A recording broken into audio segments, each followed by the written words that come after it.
Hey there, boys and ghouls. Welcome to this week's episode of Hollow Weekly. Nick and Trevor here with a new series. This is going to be a four-parter. Sure. Boom, boom, boom, boom. We were going to try to start. I wanted to ideally start it like the top of the month, but then I realized a block of episodes is a block of episodes. Yeah. Who gives a shit? No. Let's take the pressure off. our timing now. Our timing is we got a little jazz to our Right. timing. You never know when it's gonna hit. That's right. This is the series we are calling the From Hell series. So not the Johnny Depp Jack the Ripper film. We're talking the concept is the blank from hell. Yes. And today's episode we are starting with is the roommate from hell. Mm-hmm. With and let me make sure I get the date right here. I believe it was 1992's Single White Female. May I have your attention, please? They're coming to get you, Barbara. I don't know what to feel anymore. Horror. Something even more terrible than you.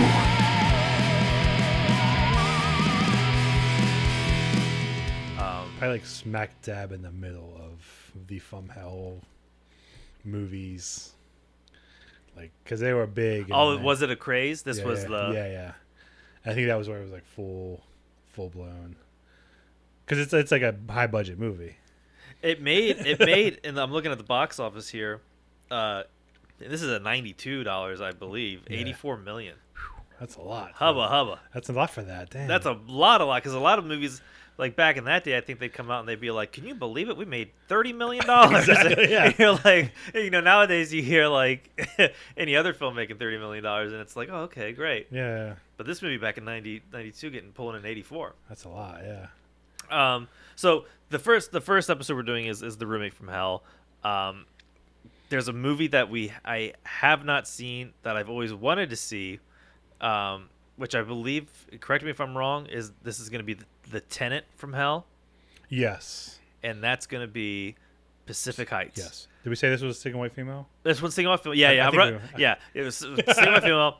I'm just running them through the gamut of what we Yeah. have. So we're just single white female, and then you had a recommendation for The Hand That Rocks the Cradle. Hand That Rocks the Cradle, and that would be the Babysitter from Hell. Babysitter from hell. That is Oh, like the nanny, I think. the nanny / babysitter from hell. Because I think she lives with them, so it's like the au pair from hell. God, that's the French version. That's Au nice. pair. That's pretty. And then the fourth one we want to leave up to the listeners. So Yes. I will post this episode on Instagram and then probably do like a little Insta story where people can like submit, because I just want to see what people There's say. a lot. Yeah, I feel like there's a lot, and whatever seems to be the consensus, we'll just try to do. There's like no real official ways. We'll just so just go in there and vote like hell. Yeah. It'll mean something. So we'll put that in there, and we'll leave it up to the viewer's choice.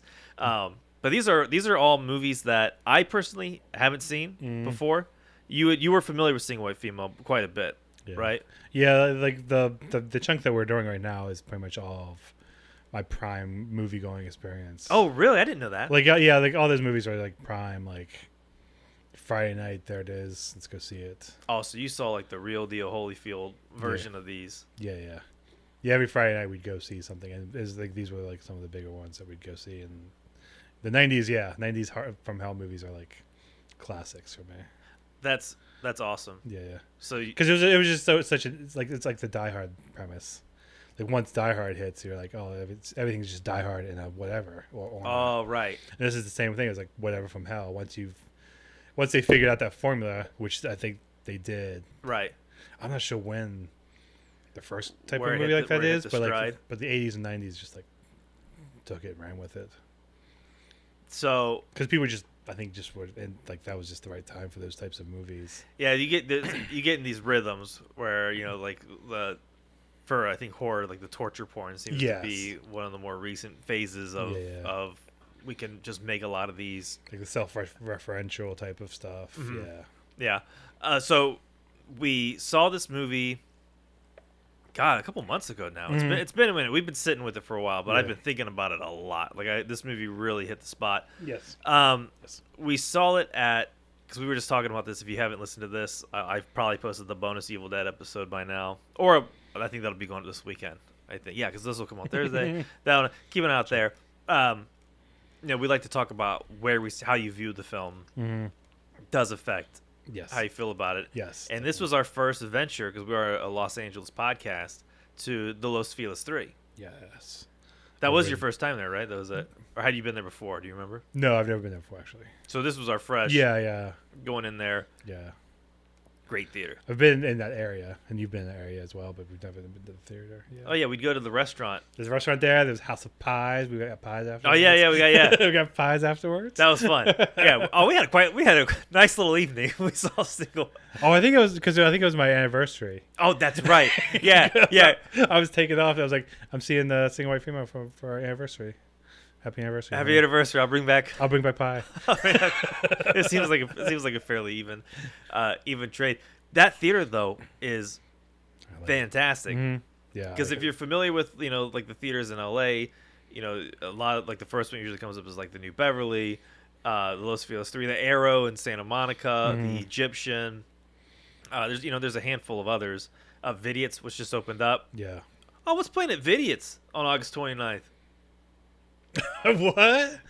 Oh, we gotta plug it for a second. I was like, what the fuck is happening? No, we gotta plug it. Oh yeah. So yeah. Vidiot's just opened up. They have their big theater, which is awesome. Saw the Angry Black Girl and Her Monster there, which I really want to do an episode on. Yeah. It was. I'm gonna say this right now. I'm gonna put on record my favorite horror movie of the year. Nice. Random thing to put into the Single White Female from Hell series, Yes. but like here we are. Yeah. But Vidiot's just opened up, Yeah. and they have a cool little micro theater, and we gotta plug the movie. Yeah. I got Eating Car as our movie into it. And it's playing August 29th, which is basically like 6 years and a day to when we wrapped principal photography. Isn't that It crazy? was actually 28th, I think, was the day. I thought it was the 29th for some reason, but 28th. And 28th is a holiday anyway. So it's like Labor Day, I think, or one of those So days. people have the day off. Well, they'll have the day Oh, they'll have the day before off, so Yeah. they'll be refreshed. Yeah. And then they'll go back into work and be like, oh, this sucks. I need to escape reality for a little bit You go see Eating Cars. at Vidiot's. Yeah. In Eagle Rock. One time showing. Yeah. It's free if you hear this and you want to come, you're more than welcome. It's free, and Vidiot's is cool. Yeah. You can go get some popcorn, and they have the video rental store. Yeah. So, you can see a free movie and hang out at a cool place. 7:30. 7:30, August 29th, right? Okay, there we go. We got our plug in. That's It's just like it's free, so it's basically for cast and crew, but it's kind of like we got to fill some seats. I don't Get care. in there. I don't care who comes. Yeah, cast and crew. I told them They've seen the movie. Yeah, they were there when you were made there. it. So They might hate it. They could buy get some fresh eyeballs. get some people who might like it. Some fresh eyeballs on there. Anyways, that's today's sponsor. Eating Cars, August 29th. That'll be Eagle plugged Rock. from now until It happens. Until That's it going to be in happens, every guys. goddamn episode, so you better get ready for that one. So we saw Single White Female at the Los Feliz 3 in a theater packed full of lesbians. And it was part of Erotic Tuesdays. Erotic Tuesdays. Erotic 90s Tuesdays. I think Yes. it was Erotic 90s Tuesdays or something. Yeah. Because it was in conjunction with oh god, I don't want to get her name wrong. The You Must Remember This podcaster. She does. Right. She was doing a series on this erotic 90s, and she programmed every Tuesday. She had one of these movies playing, and she had a good deal from Hell ones for sure. So yeah, And this film, I didn't know that this film had like a lot of like. I didn't know it was like kind of like a gay story. it's been a while since I've seen it in with kind of like newer glasses, I guess you could say. Right. Like I saw it back in the day. I watched it all the time. I just thought it was a cool thriller with like some sexy ladies being naked and like stabbing each other. Right. But yeah, seeing it with this crowd was kind of eye opening. Yeah, because I only knew it from Bravo's top 100 scariest horror movie moments. Oh, yeah, countdown. 'cause so I knew nothing for it. Yeah. So seeing it in a theater full of lesbians was like the Yes. optimal way to see it, because Yes. there's a lot of like gay subtext throughout the film that Yes. as like a straight white dude, like I don't fucking know. No. Like there's a lot of things that just kind of glossed over to you, but the whole theater would start laughing. Yeah. And it kind of like you were able to sort of like piece together what were they laughing at. Yeah. And that happened probably like 5 or 6 times. Yeah. It was Throughout the film. Yeah, the first like half of the movie is just like it was the audience just like laughing at things. And it's like, oh, I see. Yeah, you're I able got to you, piece I it got- together. I You're like, got you. I get why. I get you. I got you. Yeah. I get why that's funny. It was like getting like a little film education Yeah, during, yeah. I was during like, the movie. I've done some research around lesbians. I think, yeah, I get that. I'm familiar That's with the fine. concept. That's just fine. But if you haven't seen Seeing Away Film, if you're like me, this is your first time seeing it, let me give you my Mm-hmm. favorite description, which is the first thing that pops up on Google when I type in the movie. Nice. Having recently split from her fiance, Sam, Sam Rowson, is that how you say it? Rowson? Sure. Allison Jones, played by Bridget Fonda. Oh, and her Sam Rawson being played by the awesome Steven Weber. Stephen Wings Weber. I call him Steve. I call him Steven. He read all of it to me. Oh yeah. Through 48 hours of audiobook. right. Weber. Stephen. He was in the TV Shining. Weber. Yeah. Weber. Steven, he was in The Shining where the hedge monsters came to life. Weber. Yes. That's all. Every time I mentioned him, I'm gonna put in like something from one of his films. In.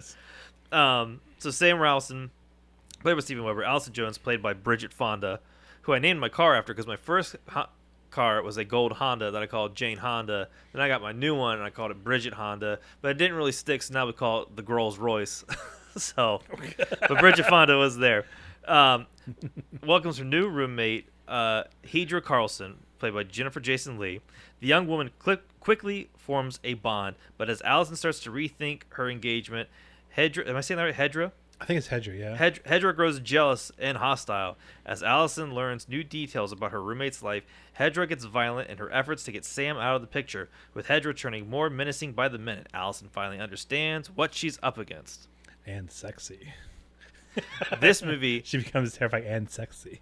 terrifying and sexy, and this movie had no right being as funny as it was. Like Yeah. with how bold Jennifer Jason Leigh's character is. Yes. Like there's a scene where Bridget and Steven are having their their relationship. They're talking, and then Jennifer Jason Leigh like comes like to the frame of the door wearing like just underwear Yeah. and acting like like it's a- totally yeah And like a bathrobe open right. to see boobies. No, she took a call. Remember, Bridget Fonda takes a call and she comes back and hears Jennifer Jason Leigh talking to the boyfriend. And yeah, she sees her standing in the doorway like in her underwear and like a robe, just wide open, just like meh, meh, meh. Being a little home wrecker. Yeah. I did not expect that. So you saw the movie when it first came out. Yes. How was it seeing it at the Los Feliz 3? Did it grow on you? Did it remain the same? Had you seen it more times than just the one? Yeah, I used to watch it all the time. Oh, It was one of really? my favorites, yeah. Oh, so it's like a favorite. Yeah, like in watching it, I haven't watched it in a while. Watching it in the theater, I was like, I know all of this still, and I think it still holds up. Like before, I was like, well, maybe it might be cheesier than I remembered or whatever. But no, it's Right. like it still holds up. I mean, I find it funnier, sure, Right. and yeah, but like it still holds. It's still a great film, What well made. Like I don't know, it's like what made it like one of your favorites?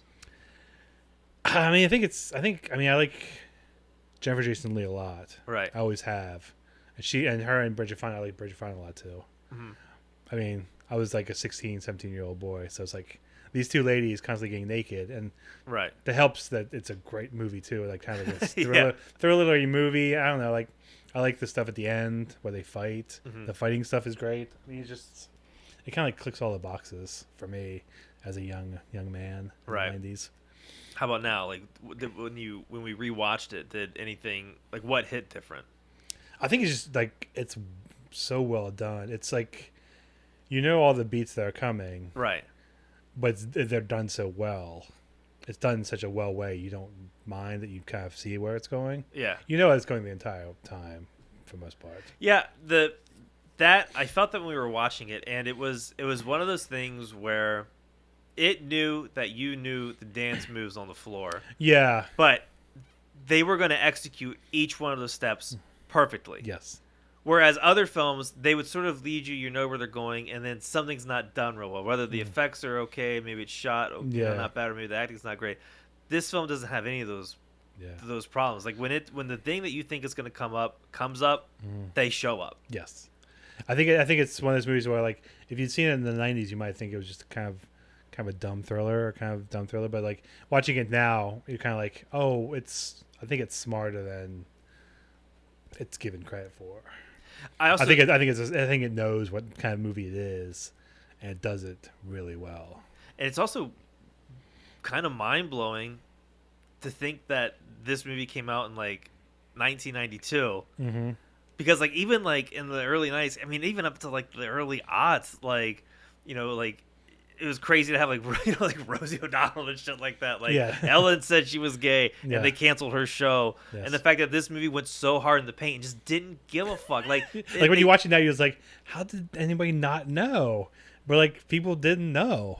They really didn't. I don't think they did. I don't think I ever did. Like I never thought it was as gay as it is. You know what I mean? Like watching it now, I was like, oh shit, this is like it's very it's very like I don't know, gay themed movie, which is like fantastic. And it's just like, oh okay, it's working on different levels, which is nice. Yeah, it's not just like this weird. I mean, I guess you could say the mental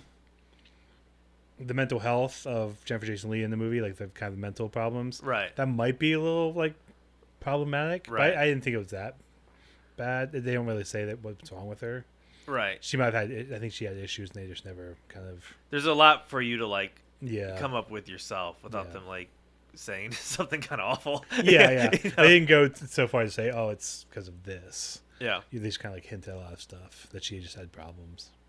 The movie, like visually. It looks, again, it has no right to look as good as it does. Again, it has this like, and there's no other way to like say it without sounding douchey, but it just has that like really good looking film analog feel. 90s sheen. Yeah. That polished 90s. Whatever that is, but it's polished, but like they're also like it feels a little rough. It feels a little. It feels a little dirty. Like they were just playing like Jumanji the other day, and like I saw like I don't know. There's a, and I don't know if we saw it on 35. Yeah, we did. Yes. Okay, so that definitely helps. Like there's just like a texture to it that's it's gripping. Yeah, because you can kind of hear it too. So yeah, you kind of hear the film. It's like during the quiet moments, you can hear it rattling. Like going through the projector, which I think helps. Yeah, and so like what's weird is, and this is a completely different movie, but we recently rewatched. It was a straight to streaming service of a book called The Hating Game. The movie's really well done. Like I actually read the book. It's a rom-com. Yeah, it's really well done. And we were watching it, and we couldn't find the budget anywhere. Of like how much is, because normally like you can find it, but I cannot find anywhere where the budget was for The Hating Game. But it's a really, really well done version of a rom-com book, and they cut out the appropriate things, but then they still do a lot of the other things great. And I think it's a really underrated movie, like rom-com. What's it on? I don't know what's on. We bought it on Apple TV, like the day, like the midnight it came out, because like Alex was so excited, and I had read the book, and I was like, okay, yeah, we'll make this a thing. Yeah. It's really, really well done. But it has, and it was also shot during the COVID stuff, so that definitely, there's no other way around it. That puts a damper on it. But there's like this digital look from it that it doesn't, there's like, for some reason, it's not like as visually gripping. But like any time, I mean, we spend a lot of the time in the apartment, and like especially in the beginning when like, she's in the kitchen, and like, I just remember like a lot of like those brown and yellow tones. It just, it feels like a painting. Yeah. And it's such a gorgeous movie to look at.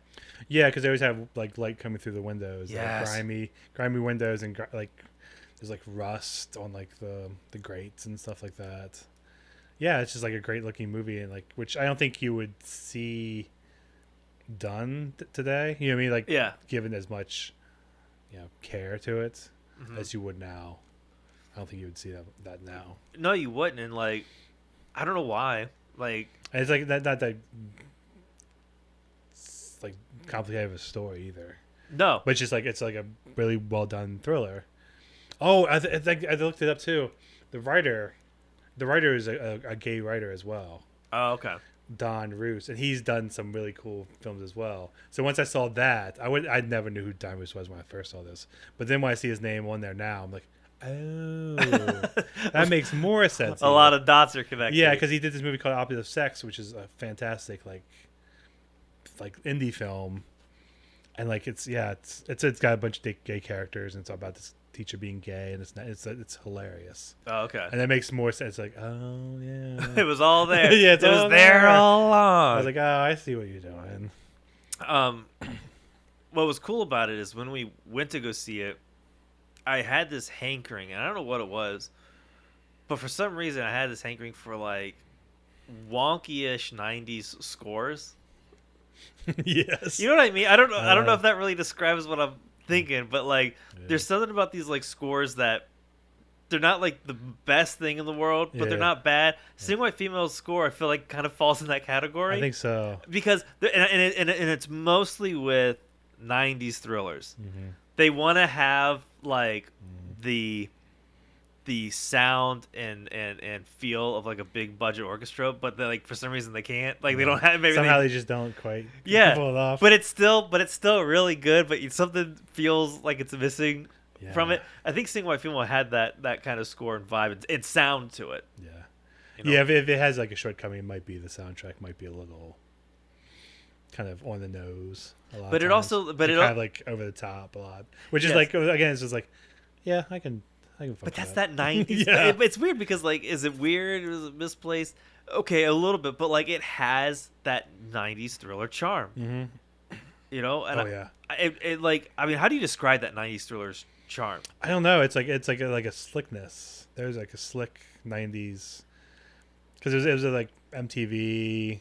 You mean like Jerry Bruckheimer and Don Simpson? They were doing their movies, Top Gun, Days of Thunder, all that stuff. Right. So there was always like some sort of like kind of weird slickness that everybody was looking for in those movies. Right. Everything's wet. You know what I mean? That type of thing.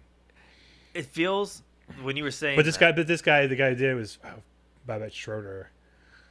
I forget where he's from. Is he Hungarian? Maybe. Okay. Maybe he's French. I forget what. Greek, maybe, I don't know. he's a foreign guy, so like when foreign directors come to the United States and make kind of like American movies. He's an Iranian-born Swiss film director. Wow, okay. So he's got a little. He pops up in Wes Anderson movies a lot. Oh, does he? Yeah, as like a character. Oh, that's really funny.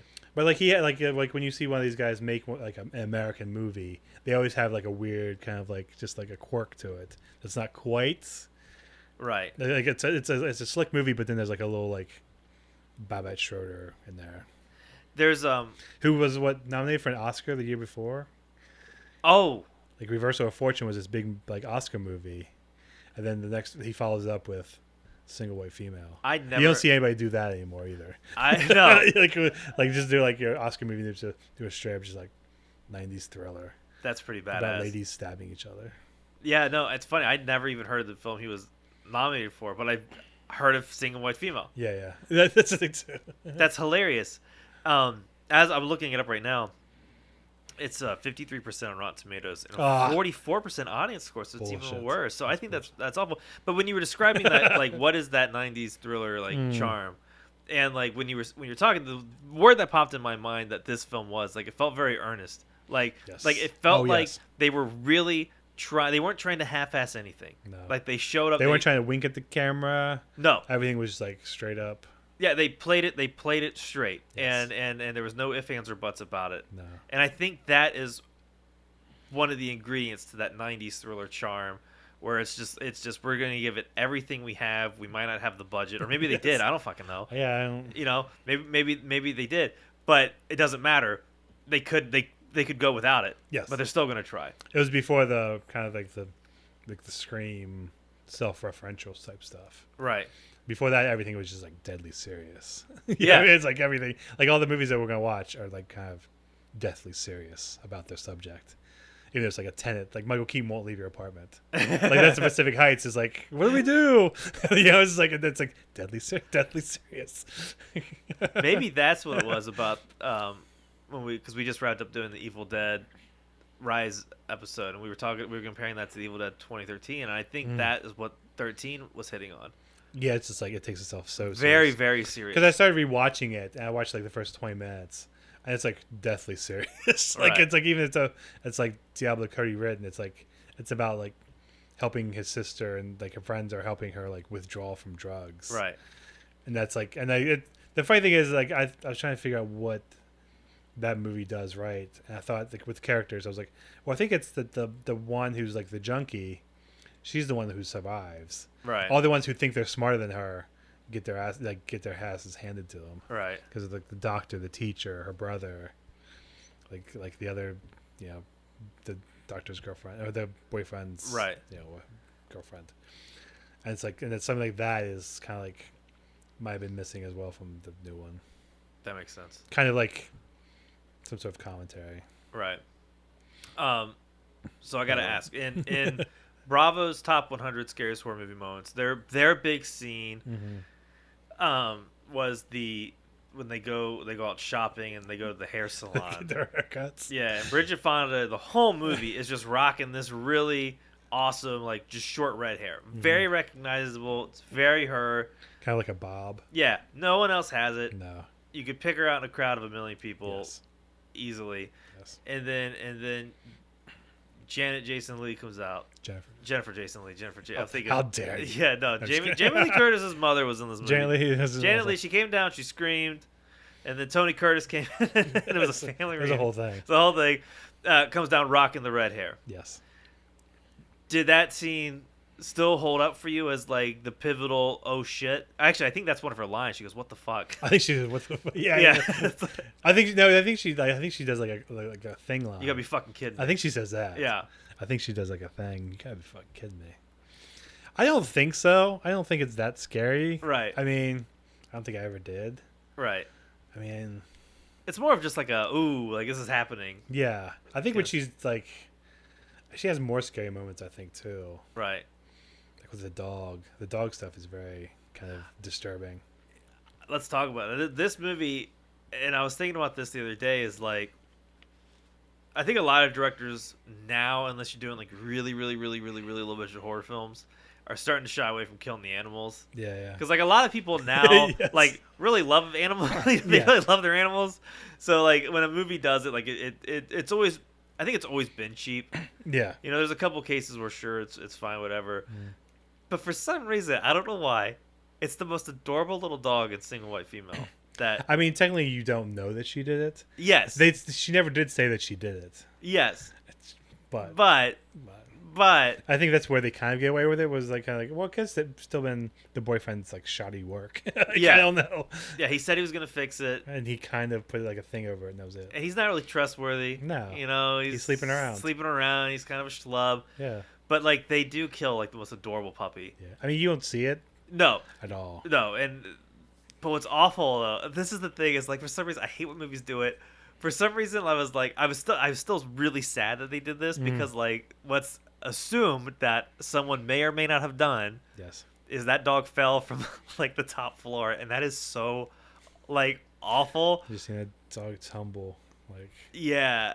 And you know, Bridget Fonda comes around, and there's a crowd, and they're like, "Oh my god, this dog's dead." So, horror movies, they kill the dog, they kill the cat. You hear it, barking and howling, and the cat, meowing and yelling and scratching at you.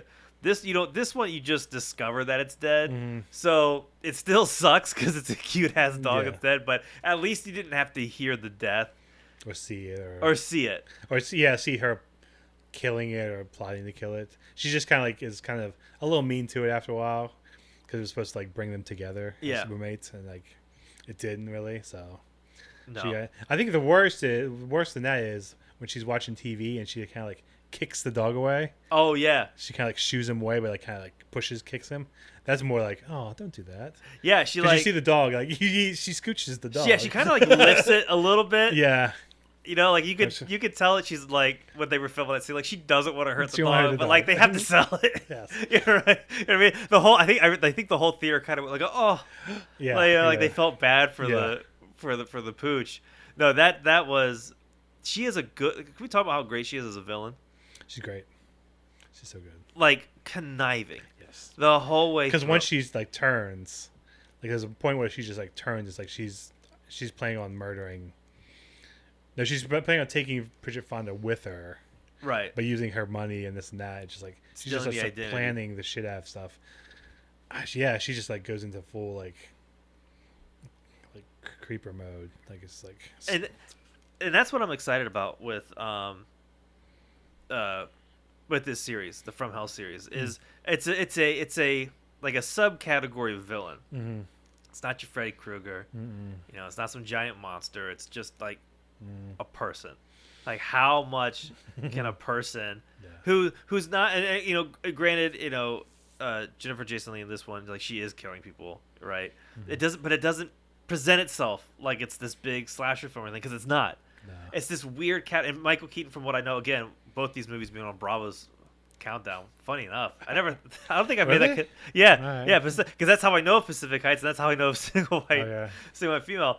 I think it's an interesting place to put like a good villain, Yeah. you know, and you kind of feel sympathy for Jennifer Jason Leigh. yeah, A lot of times you're kind of like, well, Bridget Fonda, you were kind of, I don't know.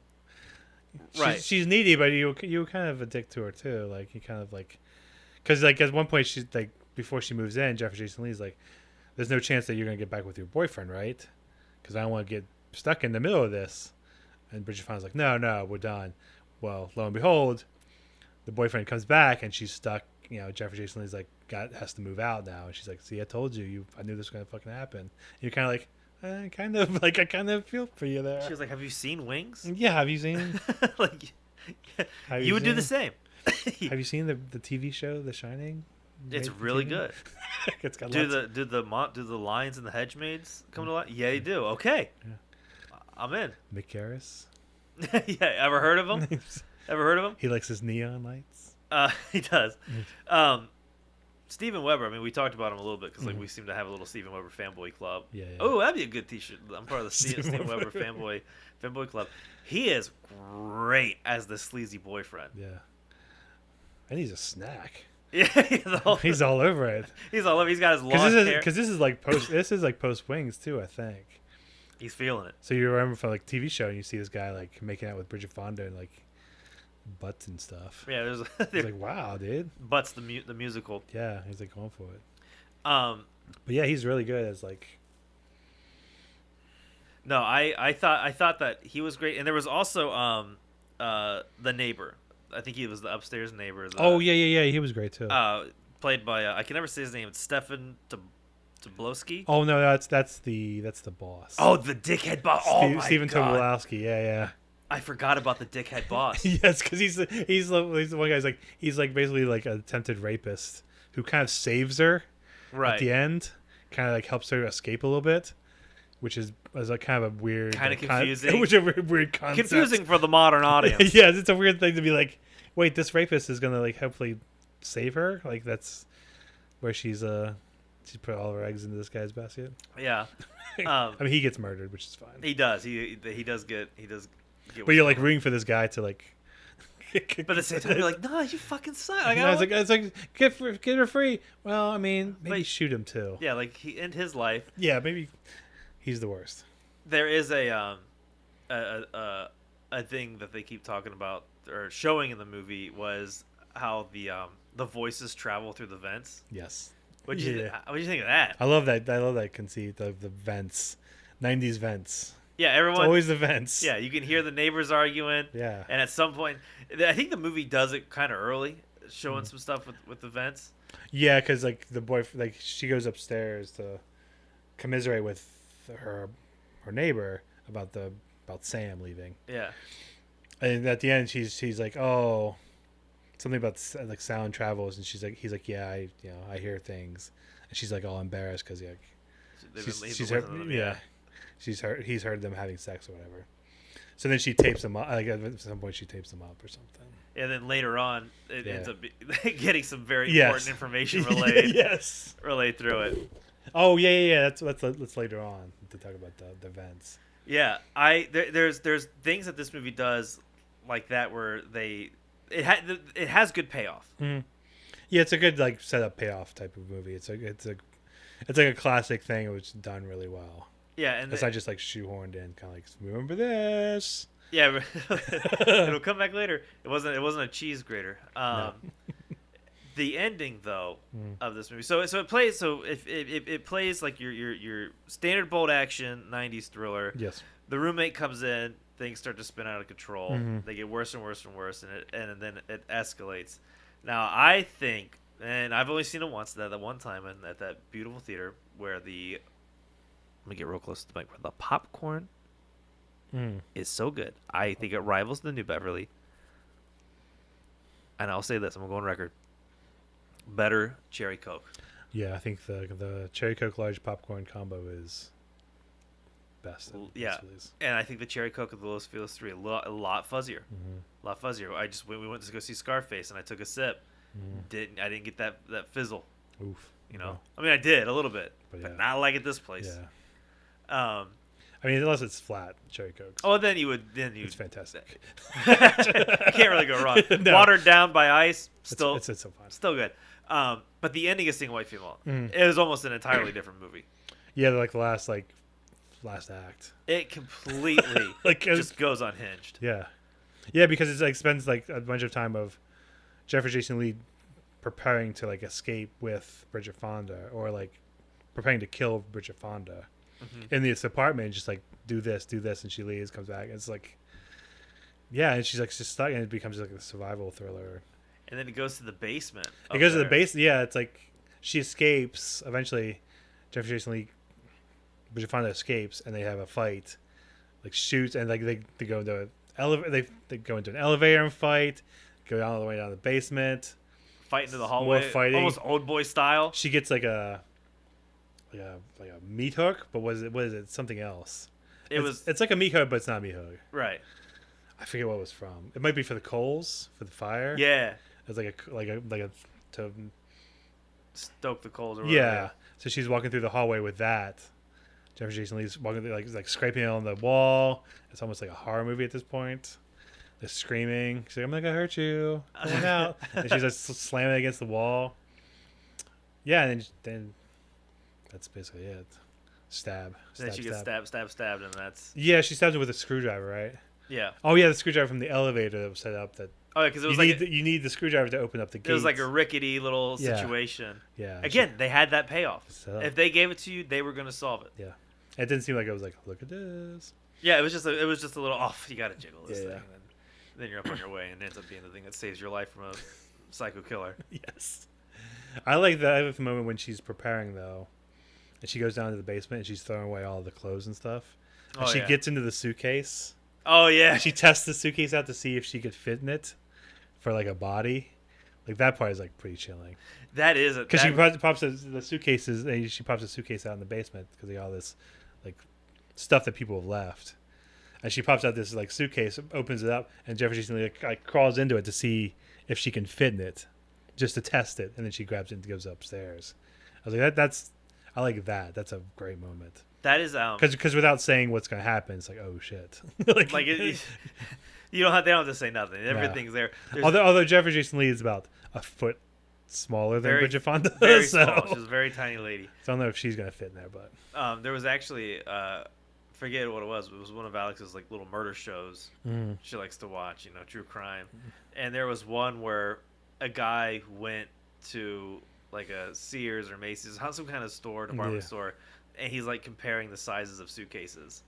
And then he has like people are just walking past this guy, just thinking it's this guy shopping for suitcases. And at one point in time, he has two of them out, and he's kind of like, I think I'll go with the one a little bit bigger, have a little more room. And the whole time, it's doing Yes. what Single White Female did. You're like, he is planning, and I think that one sucked because I think he did shove someone into a suitcase. So, Yes. so it sucks, and it sucks when it doesn't happen in a movie, and it sucks yes. when it happens in real life.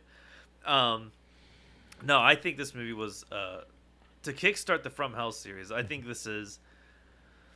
I don't know. In your opinion, is Single White Female like the gold standard of the Blank from Hell series? It seems to be one of the first ones people talk about. Yeah, it's one of the ones that like I think they really like kind of perfected the formula for sure. Okay. Probably before I'm not sure what came before it. What came after? I think Pacific Heights is after. I think right. Okay. And The Hand That Rocks the Cradle might be after as well. But yeah, I'm not sure if what was before it. Honestly, I'll have to do some I'll research. have to look and see. See what the first one is. But yeah, I feel like that's the one where they kind of perfected it. Okay, so do you think that we've hit the top? Probably. I mean, The Hand That Rocks the Cradle is pretty good too. Okay. I'll be interested to watch that one too because I used to watch that one all the time as well. Okay. I just like those types of movies. I was really into like those types of thrillery movies. I was kind of getting into like wanting to write, so I always thought those types of movies were. Oh, that's a movies great place to start, I wanted too. to kind of like write these weird thrillers, and like I always just like basically like they're basically like paint by numbers almost. Right. It's like a Die Hard. It's like we'll put it here, Exactly. There's not one point. which is cool. It's fun to do. It's like to write one of those is not hacky or anything. It's just like you just plug it in and see what you Right. can do with it. Yeah. I think it's really cool. Because that's the thing is like we've mentioned before with Single White Female is like you know exactly where it's going, Mm-hmm. but like it works. It's just like how they do it. Yeah. And some people are more sloppy about it, but I think this one does it in kind of a smart way. Well, next up on the docket is Hand That Rocks the Cradle Pacific Heights, and Pacific Heights.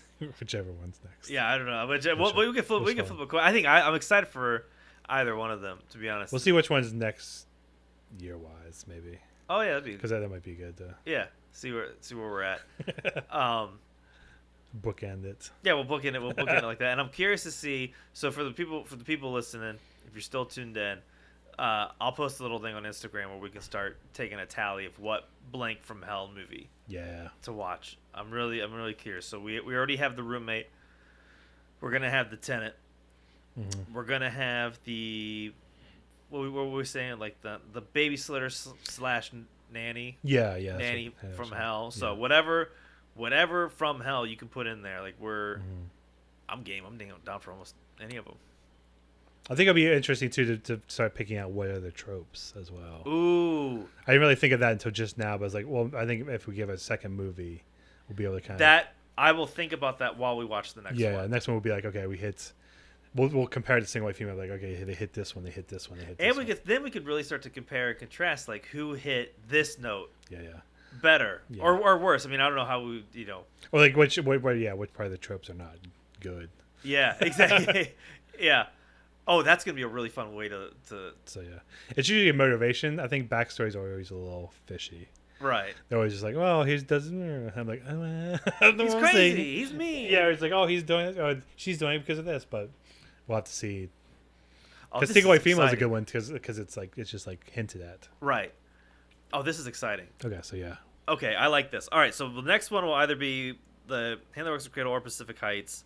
My gut says probably Pacific Heights. I think so. Does that feel good? Okay, so that'll be the next one for the listeners to look forward to. Pacific Heights, Hand That Rocks the Cradle, then the viewer's choice. Maybe lady, man, lady, Oh yeah, and then we'll see what. yeah, whatever they vote for. next. Yeah, it's, And whatever they vote for. Viewers' choice. Okay, well, if you like this episode, let us know via a 5-star review on iTunes. Follow us there. You can also, if you want to, put your vote there. And just just throw it out there. If you vote, actually, if you want to, you can vote there and on the Instagram stories. You can vote twice. Oh wait, one more thing. Oh, Single White Female, because of this movie, it's almost like a trope in itself. Like as a single white female, like people are described as single white female, like as like a roommate from hell. That's right. People have used that exact phrase because of this movie. Yeah, Yeah. It wasn't really that big of a term until after this movie.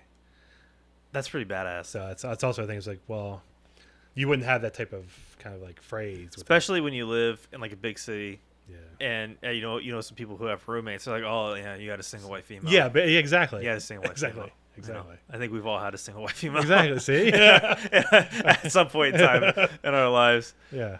So let us know if you have. Anyway. That'll be a fun one. Let us know if you've had a single white female situation. Yeah. And until next time, stay scary, watch a bunch of horror movies, and we'll see you next week on the next Blank from Hell. The Tenant from Hell. Probably. If we watch Tenet in Hell. Tenet. In Hell. It's not Tenet. Yeah.